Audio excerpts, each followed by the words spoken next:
अध्याय 13 कथाभाग। अर्जुनाने नम्रपणे विचारले की महावाक्य कोणते व त्याचे चिंतन कसे करावे। त्यावर दत्ताने सांगितले की तू स्वतःच ते आहेस, हेच महावाक्य। याचा 9 प्रकारे अभ्यास करावा, तेने करून साक्षात्कार होईल। नित्य व अनित्य ओळखणे हा पहिला अभ्यास आहे। विषयभोगांचा अनादर करणे हे दुसरे साधन आहे। मन आवरणे, इंद्रिये आवरणे, व्यवहाराचा त्याग करणे, शीतोष्ण सहन करणे, गुरुवचनावर श्रद्धा ठेवणे आणि समाधानी वृत्ती ठेवणे या सर्व गोष्टी हे तिसरे साधन। मुक्तीचा हव्यास हे चौथे साधन। अशी 4 साधने जोडून गुरुला शरण जावे आणि महावाक्याचा उपदेश करण्याची विनंती करावी। त्यांच्या 6 खुणा आहेत। तात्पर्य समजून घेणे ही पहिली खूण, अभ्यास, अपूर्वता, फल, उत्पत्ती, अर्थवाद व विमल या इतर खुणा समज।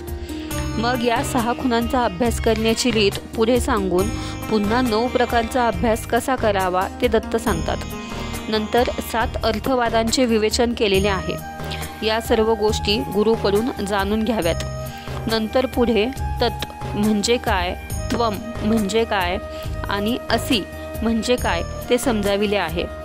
तत् व अतत् यातील भेद ओळखावा आणि मग अद्वैत बुद्धीचे निरसन करावे।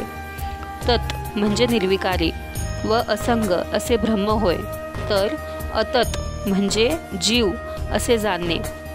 आता जो जीव तोच त्वम, तोच द्रष्टा असे ओळखावे।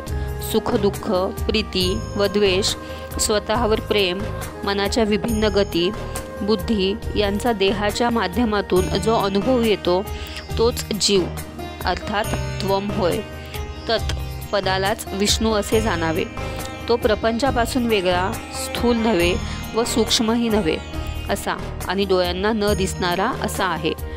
न संपणारा अखंड आनंद अर्थात सच्चिदानंद, परमात्मा, सर्वज्ञ, सर्वसत्ताधारी व समदर्शी अशा त्याला जाणला की सर्वच जाणता येते।